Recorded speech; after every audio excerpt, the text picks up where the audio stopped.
25 د دسمبر چې کوم دی دا د عیسایانو او د نصاراو ډېره لویه د خوشحالۍ ورځ یې بولې، اختر یې بولې، شادي یې بولې.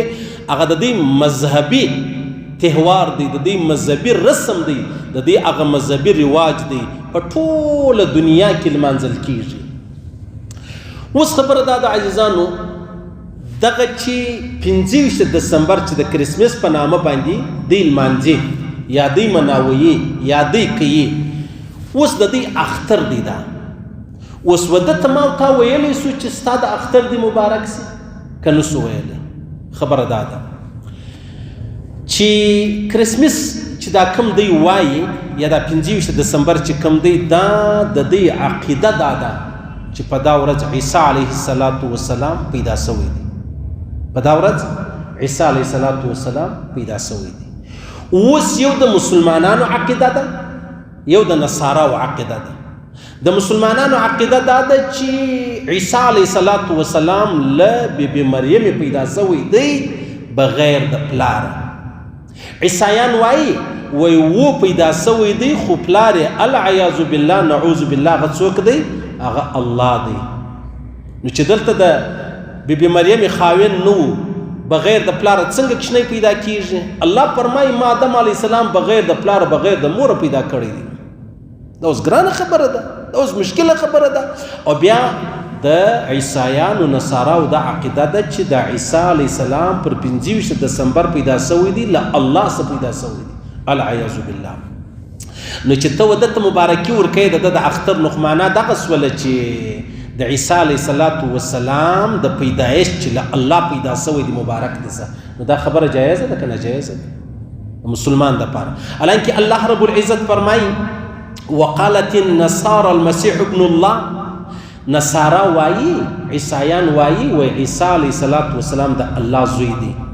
نو چې دی په کوم ورځ پیدا سوی د دې عقیده خو دغه ده چې د الله زوی دی. او نو دلته تا خو مبارکي ورکړه د الله د زوی مې مبارک سه العیاذ بالله. تا ته ایمان در پاته سو؟ ذلک قولهم بافواههم. دا خو د خلو خبرې دي او ظالمانو، الله منزه دی له دې خبرو سره. الله خو خالق دی، عیسی علیه السلام مخلوق دی. ګوره له حیوان به حیوان پیدا کیږي، له انسان به انسان پیدا کیږي، له پیری به پیری پیدا کیږي. دلته له الله څخه پیدا سوی دی، الله خالق دی، مخلوق څنګه جن پیدا سو؟ صحیح سلا څه فکر و دې خبرې ته وکړي. و بیا الله فرمایي وما ينبغي للرحمن ان يتخذ ولدا. الله رب العزت لپاره نه د پکار، منزه دی، پاک دی چې د ځان لپاره اولاد چې دی هغه وټاکي. مشرکانو به ویلې فرشتې د الله لوڼې دي. یهود وایي و عزیر علیه السلام د الله زوی دی. نصارا وایي چې عیسی علیه السلام د الله زوی دی. نو چې ته د 25 دسمبر د دې د اختر مبارکي ورکوې نو معنا یې دا سوله، معنا یې دا سوله. اوس به زه یو عجبه خبره درته وکړم عزیزان. خبره دا ده چې په بهرنۍ دنیا کې ډېر مسلمانان اوسېږي ماشاءالله الحمدلله. ډېر مسلمانان دا خبره کوي و یاره که دوی و ما ته د اختر مبارکي راکړي زموږ د اختر نه مسلمان کېږي، نو که زه وده ته د دوی د اختر مبارکي ورکړم زه ولې کافر کېږم؟ په دې تورې سر خلاصېږي. دوی ما ته کافر موږ ته د اختر مبارکي راکړي، عید مبارک، اختر مبارک، موږ خیر مبارک. نو په دې د کافر نه مسلمان کېږي. نو که زه کافر ته مبارکي ورکړم زه ولې کافر کېږم؟ نو به موږ دا ورته ووایو چې عیسایان پیغمبر علیه السلام مني یا نه مني؟ موږ عیسی علیه السلام منو و منو. اشه اوس څه چم کوې؟ دا یو توره خدیه ده. دویم تورې دا درته وایم چې ته دا وایه چې یاره که دی ما ته د اختر مبارکي راکوي نو باید چې زه یې ورکړم. نو موږ د کافرانو و ښځو ته وګورو یا ګورو، دوی خوا نه به دی. نو که بیا ستا و ښځې ته کافر وکتل ته څه چم کوې؟ خوا به دی که نه به دی؟ نو خو د هغه خبره ده چې زه د دوی و ښځو ته ګورم، دی د زما و ښځو ته ګوري، و څه چم کوې؟ دا خالي د سمجاوېدو دپاره، دا خالي د هستۍ د سر د خلاصېدو دپاره دغه تورې وایم. که دا تورې نه دي په کار سړی ووایي. که یو سړی وایي یاره کافر کوروالا ته زه ګورم، دی خپلې کوروالا ته د پردې هغه نه وایي، نو لحاظه زم نه ورته وایم. څه چم کوې؟ په ګرد دنیا کې د هر چا خپل رسم دی. ګوره د عربو کپړې اغوستل حرام نه دي، نه زموږ کپړې حرامې دي. د عربو خپل کلچر دی زموږ خپل دی، د دې خپل رسم دی زموږ خپل دی، د دې خپل رواج دی زموږ خپل. نو په دغه رواج کې چې ته مبارکي ورکوې دا چی شوله؟ دا کفر سره. د دې معنا دا سوله. بیا زموږ پیغمبر علیه السلام مبارک موږ ته راښولي چې عیسی علیه السلام د الله بنده دی، نبی دی، رسول دی. او تا بله معنا واخیستله. زه ستا نبي پوره در سره منم، ته زما نبي ولې را سره منې؟ زه ګرم یم که ته ګرم یې. صحیح سلو. او بیا بله خبره دا ده چې دا خلکو به دا خیالي چې یاره پر موږ دا بار ملکونه نه دي پیرزو، یا ولې نه دي پیرزو؟ الله دې دا ټول نیویارک و لندن ستوي کې، ولې موږ خو لیوني نه یو چې ته آباد یې، زه به په دې پریشانه یم. خو صرف خبره د ایمان درته کوم، خپل ایمان بچاو که، خپل ایمان بچاو که. و د ایمان بچاو خو د مولوي صاحب سره تعلق نه لري، د امام ابو حنیفه صاحب سره تعلق نه لري، د الله او د رسول سره تعلق لري. نو ایمان په دې خبرو بچاوي چې خپل ایمان بچاو که. صرف زه به خبر در کوم، زه به اطلاع در کوم. خلکو د ملایانو سره دونه کرکه کېږي چې بیا د قرآن آیات ورته وایي هغه هم نه در سره مني. وایي دغه کافران بیا هم درته ښه دي. و منم، په صفایي کې در ما ښه دی، په عدل کې در ما ښه دی، په دروغو کې در ما ښه دی. دی درواغ نه وایي، زه درواغ وایم. په وعده الخلافي کې زه وعده الخلافي کوم، دی نه کې دا ښه دی. خو په ایمان کې در ما نه دی ښه. زه پر الله ایمان لرم، دی نه لري. زه پر محمد رسول الله ایمان لرم، دی نه مني. او زه پر عیسی علیه السلام ایمان لرم، دی هغه ایمان نه لري چې کوم الله موږ ته ویلي دی. مسلماني خو ډېره کمزورې ده، ډېره کمزورې ده. والله اوس دا یوروپیان مازې په دې خبره نه پوهېږي چې اعلان وکړي چې هر سړی دی مطلب دا عقیده جوړه کړي چې آخري نبی چې دی هغه محمد رسول الله مبارک نه دی، هغه غلام قادیانی دی. والله وایي موږ نیشنلټي ورکو چې یوروپیان ووایي، بار ملکیان ووایي. والله دا مسلمانان به په لین کې ورته ولاړ وي، هر یوه به دا فکر وي چې وروره آخري نبی غلام قادیانی دی، مازې ماته دا ستا ځای راکړه. چې اوس دا کافران اعلان وکړي چې راسئ مسلمانانو، زه قرآن اواروم، تی به پر دې قرآن تېرېږي، د خپل وطن نیشنلټي در کومه.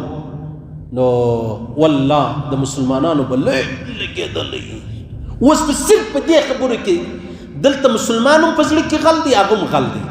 کافر یې په دې نه کوي، هغه وایي دی نه د زړه پر قرآن نشي تېر، دی نه د زړه غلام قادیانی نبي ونه بلي.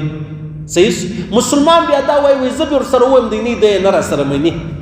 په دې دوه خبرو کې سره فساد دی که نه؟ والله هم به تبلیغیان وایي، هم به ملایان وایي، هم به صوفیان وایي، هم به نمازیان وایي، هم به حاجیان وایي. لکه به ولاړ وایي چې وروره مازې اسې ما ته د نیویارک رهایش راکړه، زه به دا هلته پکې اوسېږم. صحیح شو. مسلماني خو دونه کمزورې شوله. هغه عبدالرحمن بابا وایي نور عالم که د دنیا غمونه کاندي، نور عالم که د دنیا غمونه کاندي، زه رحمان د آخرت غمونه کړمه. زه مسلمان د پاره د آخرت غم دی، د غیر مسلمان د پاره د دنیا غم دی. موږ د دنیا غم نه خورو، موږ د آخرت غم خورو. والله هیڅ په دې کې د پریشانۍ خبره نشته، هیڅ په دې کې د کفر او د اسلام خبره چې د هغه نشته. بس خبره هغه ده چې ما او تا به څه کوو، دا خپل ایمان به بچاوو. بیا هغه تېر وار ما یو د عبدالله ابن عمر رضی الله تعالی یو قول ویلی و چې څوک ولاړ شي په یهودو نصاراو کې اوسېږي، ستا خلک مجبوره ستا یا اسې تللي جایزه ده، بالکل اوسېدلی سي، بالکل اوسېدلی سي. منم په امریکا کې داسې پاک دامنې با پرده ښځې ستا، په لندن کې ستا، په برلن کې ستا، په پیرس کې ستا، په ماسکو کې ستا، کې ما او تا دلې په مسلمانانو کې پیدا کړو ستا. منم داسې ایماندار او دیندار ستا چې ما او تا یې دلې نسو پیدا کولی، مګر ها ماحول د غیرو دی. یو ورځ به خامخا په دا ماحول کې د دې په لپیټ کې چې دی هغه راځي. نو لحاظ عبدالله ابن عمر فرمایي کم سړی ولاړی د کافرانو په ملک کې آباد شو، بیا د کافرانو په مذهبي رسمو کې شرکت سره کوي، د هغو مطلب چې مذهبي کم تهوارونو په هغو کې شرکت سره کوي. وایي په ذوالجلال دې زما قسم دا به د قیامت په ورځ په یهودو نصاراو کې راپورته کېږي. د عبدالله ابن عمر فرمایي. صحیح سلو. نو لہذا موږ به داسې کوو چې ما او تا به د خپل ایمان بچاوو. ته دې الله شاد او آباد لري، موږ په تی قصد نه کېږي. یا موږ وایو چې یاره ته دورې اوسېږې، زه دلې په سپېرو خاوره کې اوسېږم. یو بزرګ په کښتۍ کې روانو، په بله کښتۍ کې الکان و، هغه نارې وې، ډول سروز بلبل. نو هغه مورید ورته ویل ته یو شرا ورته وکړه چې خدای پاک یې تباه کړي، ته یو شرا ورته وکړه.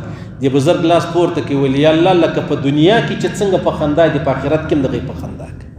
به دعا ولې ورته وکړم، شرا ولې ورته وکړم؟ لکه په دنیا کې دې څنګه خوشحاله دي، یا الله ته یې وبخښه، په آخرت کې هم دغې په خندا که. نو زموږ هم دغه عقیده ده. خو بس خبره دا ده چې موږ ته د خدای پاک و تی ته د خدای پاک دغه تی د خدای پاک په دلی و برلن کې خوشحاله لري، موږ د الله په اسلام آباد و کابل کې خوشحاله لري. تی د الله رب العزت په لندن و نیویارک کې خوشحاله لري، موږ د خدای پاک په کوټ و قندهار کې خوشحاله لري. هیڅ خبره نه ده. زه به دلته د خپل ایمان بچاو غواړم، ایمان به بچاوم، محفوظوم، ته هلته خپل ایمان. که زه پر ایمان مړ سولم زه کامیابه یم، که ته د هلته پر ایمان مړ شوې ته کامیابه یې.